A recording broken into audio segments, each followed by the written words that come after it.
Hello and welcome to the November 1st, 2006 podcast for the American Institute for Cognitive Therapy at cognitivetherapinyc.com. Today, the Institute's director, Dr. Robert L. Leahy, will be discussing strategies for dealing with worry and anxiety from his book, The Worry Cure, which is available at amazon.com.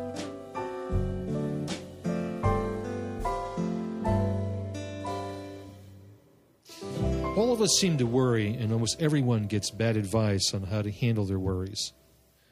A typical chronic worrier will say, I've been a worrier all my life. Chronic worriers wait almost 10 years to seek out psychotherapy if they ever decide to go for help. They've been hearing a lot of bad advice all along, by the way. The bad advice consists of the following that people say. You have to think more positively. People say to the worrier, you should believe in yourself. Or they say, why are you punishing yourself with your worries? Do you want to suffer? Or some people say, just stop worrying. Now this is like saying to someone who's anorexic, why don't you have a pastry? The chance that this advice is going to work is about zero. When I realized that a lot of my patients were coming in complaining about their worries, I thought, what book could I recommend? And then I really began to worry. There wasn't anything out there that really made much sense to me at that time. But the good news is that over the past 8 years, there's been some groundbreaking new work on why people worry and how we can help them. So I decided to start writing a self-help book for worriers, and the book is called The Worry Cure, and I hope you get a chance to read it. But what I want to do today is to introduce you to some basic ideas so that you can understand why you worry and maybe get some ideas on how you can change it now. So what's the best way to think about worry? Let's imagine you're trying to teach someone how to worry. Let's say that someone who comes down from another planet like Mars, and you want to give them a rule book on how to worry, the Worry Rule Book. You say, here are the rules for worrying. But what would these rules be? Well, I've developed these rules so you can see that there's some logic to the way you're going about your worry. And the first rule is this. Rule number 1. If something bad could happen, if you can simply imagine it, then it's your responsibility to worry about it. Now, if you can simply imagine something bad happen, then if you have to worry about it, you have to worry about anything bad that you can imagine happening. If you can imagine failing a test, or if you can imagine getting rejected, or if you can imagine having a dreaded disease, then you should dwell on it and think about it and just go over it over and over and over. Now you have a really good start to your worry. The second rule is this. Don't accept any uncertainty. You need to know for sure. Now, worriers keep saying, yes, I know it's unlikely. I know the chances are 1 in 10 million, but I could be that one. Yes, that's right.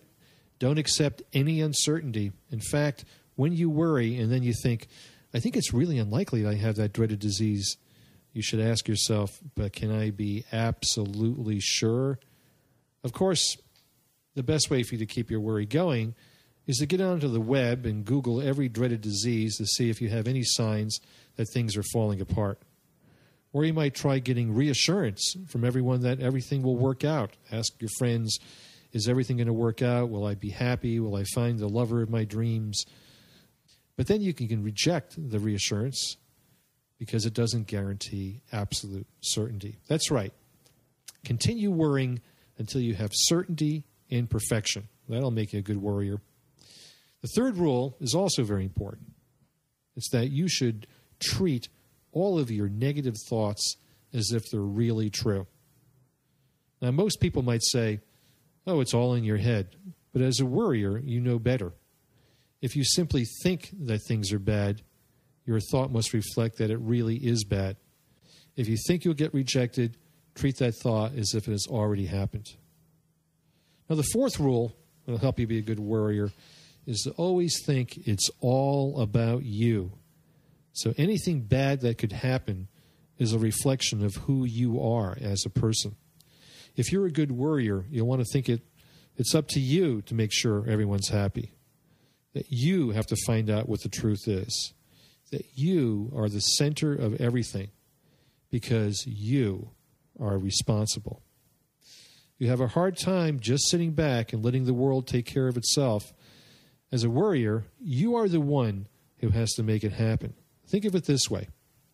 If someone doesn't like you, it means that you must be a loser. If you don't do well on the exam, it means that you are a moron. If you are alone, then it means that no one could ever love you. Your worries are completely tied to how you see yourself as a person. Nothing, if you're a worrier, nothing is simply a minor problem that happens to just everyone. No. Your worries reflect who you are as a person. Now, the fifth rule is also very important because almost all worry is about something going wrong. You can't stand living in a world where things don't work out all the time. So the fifth rule is this: failure is unacceptable. You think that you can never handle a rejection, not doing well at work, you can't handle that. Losing money, you can't handle that. Getting sick, that would be a disaster. Or getting fired, that's the end of life. In fact, if you are really an expert worrier, you may think you can't even handle a simple mistake. So you will need to worry to make sure that you are highly motivated. You will need to worry because if you ever made a mistake or fail at anything, it will be a true catastrophe. Failure is unacceptable to you. Perfection is the only thing that counts. Now you're really getting yourself into your worries if you think that failure is unacceptable. And the sixth rule is also guaranteed to make you worry. It's this: get rid of any negative feeling immediately. Yes, that's right. As a worrier, you just can't stand having any negative feelings. You can't stand the idea of ever feeling anxious, sad, confused, or frustrated. And most importantly, you can't stand having mixed feelings. Yes, that's right. If you're a worrier, you must feel good all the time because having any negative emotions to you is really, really, really bad. If you worry, you may be able to have complete peace in mind, peace and quiet in your life, never have any uncomfortable feelings. If you're a worrier, you need to think, maybe I'll eventually reach that calm state of nirvana and have no discomfort. Finally, to make sure you understand how important all of this is, the seventh rule is this: treat everything like an emergency. If you wake up at 2 a.m, you will need to know right now what the answer is to the meaning of life. You need to know right now whether you will be happy in the future and whether everything at work and in your relationship will work out. You have a continuing sense of urgency. In fact, these 7 rules that I've described are actually based on the latest research on the nature of worry done in the United States and Canada and the United Kingdom.